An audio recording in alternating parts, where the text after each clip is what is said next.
Hello मेरे प्यारे दोस्तों, कैसे हैं आप सब। तो हम आज फिर आ गए हैं आपके लिए एक नई कहानी लेके, उसी शर्मा परिवार की जिससे आप भली भांति परिचित हैं।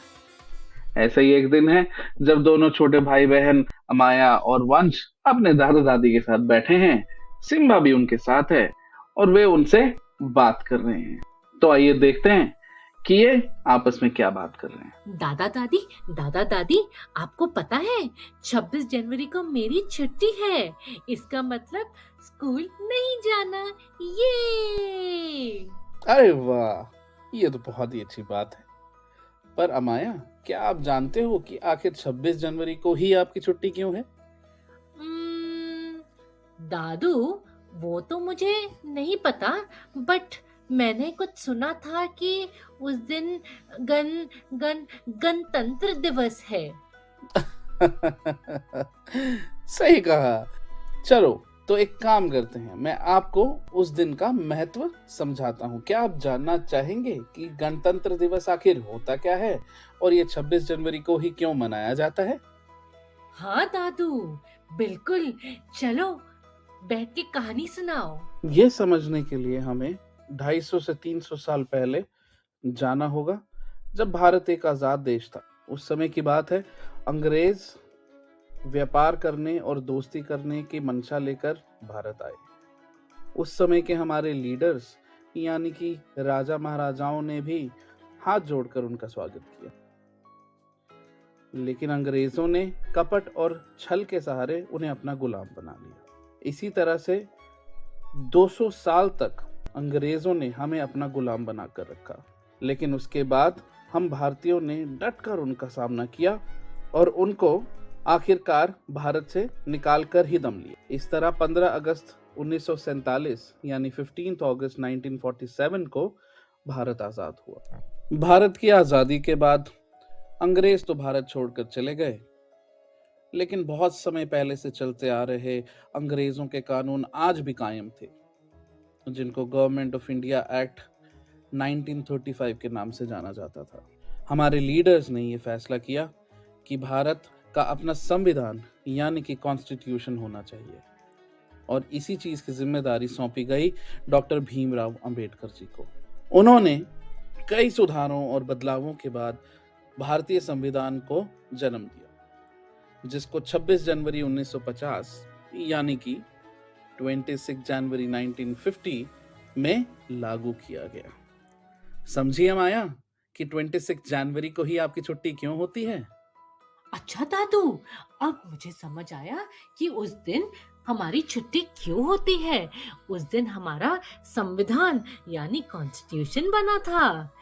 दादू दादू, मुझे और भी कुछ बताओ ना। हाँ हाँ, क्यों नहीं। इतना कुछ तो है बताने के लिए गणतंत्र दिवस के लिए। तो सुनो, भारत 26 जनवरी 1950 को सुबह 10:18 पर एक गणतंत्र राष्ट्र बना।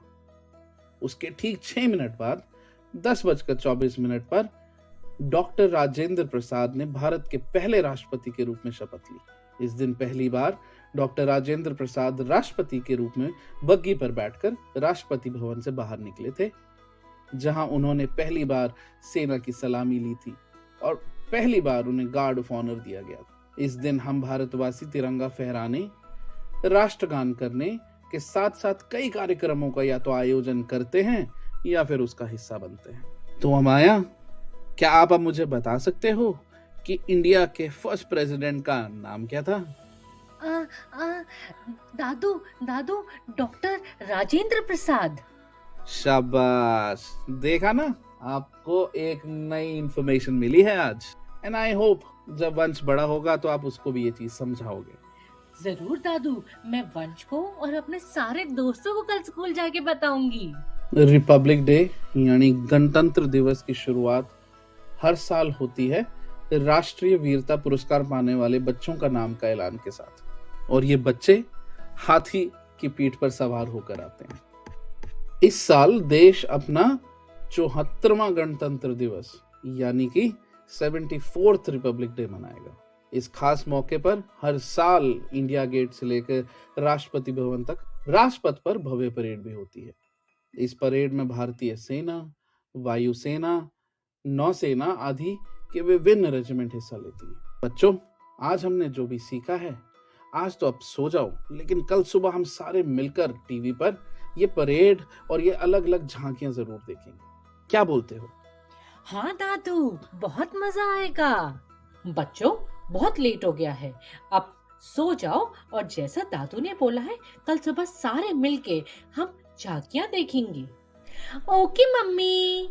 बच्चों में इतनी एक्साइटमेंट थी कि वो तो रात को ढंग से सो भी नहीं पाए और सुबह समय से पहले उठकर फटाफट दादा और दादी को उठाकर टीवी के सामने बैठ गए और सारे परिवार ने मिलकर एक साथ गणतंत्र दिवस मनाया, जिसमें उन्होंने सारी झांकियां देखी, सारी परेड देखी और देखा राष्ट्रपति द्वारा वीरता पुरस्कार देते हुए बच्चे। ऐसी ही कहानी सुनने के लिए फॉलो कीजिए और देखते रहिए एनी एंड पोकी को।